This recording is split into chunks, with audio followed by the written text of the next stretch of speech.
যেহেতু আপনার মামার দোকান, তাহলে মোটামুটি অ্যামাউন্ট কত টাকার মাল হইতে পারতো আপনাদের দোকানের? আপনার ফালা দিল তো 1.50 বা 1.60 এরকম, মানে কম হবে না, বেশি হবে।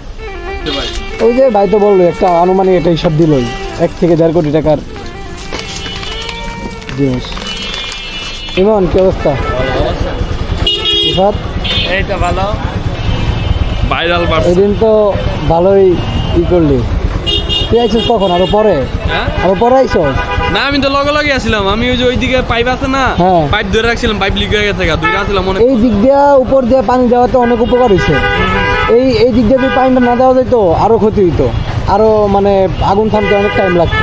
ক্যামেরা লাগাইছেন, ক্যামেরা চালু দেন নাকি? চালু আছে তো? চালু চালু আছে। বন্ধ মনে হয়। এটা তো সামনে তো দেখলে মনে হইব বন্ধ। আর একটু দেখি তাহলে কি অবস্থা। ওই যে কাজ করতেছে এই তো ওইগুলো একটু দেখি। এই সেই দোকানটা, যে দোকানটা হচ্ছে যে শাটার ভাঙা হয়, দোকানটা ভাঙতে অনেক কষ্ট হয়েছে। অবস্থা একবারে সব এখন বলে যাচ্ছে। এই কেসি গেটটা ঠিক করছে না? এটা তো ভাঙছিলাম আমরা, এই পাশ দিয়ে ভাঙছিলাম। এই ভিতর দিয়ে তালাটা না দেওয়া থাকলে ভাঙা যাইতো, খোলা যাইতো। দেখি ভিতরে ঢুকে একটু অবস্থাটা। সালাম আলাইকুম ভাই।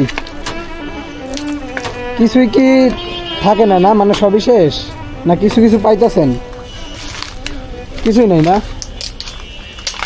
আপনাদের ভিতর দিয়ে তালা ছিল না? এই আপনারা বেরোন কি এই পাশের দরজা আছে গোডাউন? না, এই যে এটা লাগানো আছে। ওই দিন তালা ভাঙতে পারিনি বুঝছেন ভাই। এই শাটারটা আর কেচি গেটটা ভাঙতে গিয়া মানে নাহলে এত ক্ষতিটা হইতো না। সত্যি বলতে গিয়ে ভাই, আমরা তো খবর পাইছি শেষের দিকে। আচ্ছা, চাবি নিয়ে আসতে পারে না নাকি? আমরা খুঁজছি, আমরা লোক খুঁজছি অনেক। যা আছে আপনার 2-3 দিন আগে আমরা তো আর এখান থেকে আমার দোকান আবার উত্তরা, আর এটা হচ্ছে আমার আপন মামার দোকান। আচ্ছা, ঠিক আছে, আমরা খবর পাই আইতে আইতে মনে করেন যে যাওয়ার তো হয়ে গেছে, মনে করেন পুরা শেষ। মানে আইতে আইতে উত্তরা তো না, এখানে গাড়ি টান যায় আইতে হ্যাঁ হ্যাঁ ওইটাই। মানে খবর পাওয়ার একটা বিষয় আছে, যে খবর পাওয়ার পর আসতে তার টাইম লাগতো না। একবারে খারাপ, একবারে খারাপ অবস্থা। এই যে শিরিষ কাগজ না এগুলা, এই যে তালা, ঘরের যায় না, এখনো বন্ধ হয়ে গেছে। ঘরের তালাগুলা এসে সব লক। এইখানে লক, ওইখানে লক, কিছুই বাকি না। ভাই যেহেতু আপনার মামার দোকান, তাহলে মোটামুটি অ্যামাউন্ট কত টাকার মাল হইতে পারতো আপনাদের দোকানের?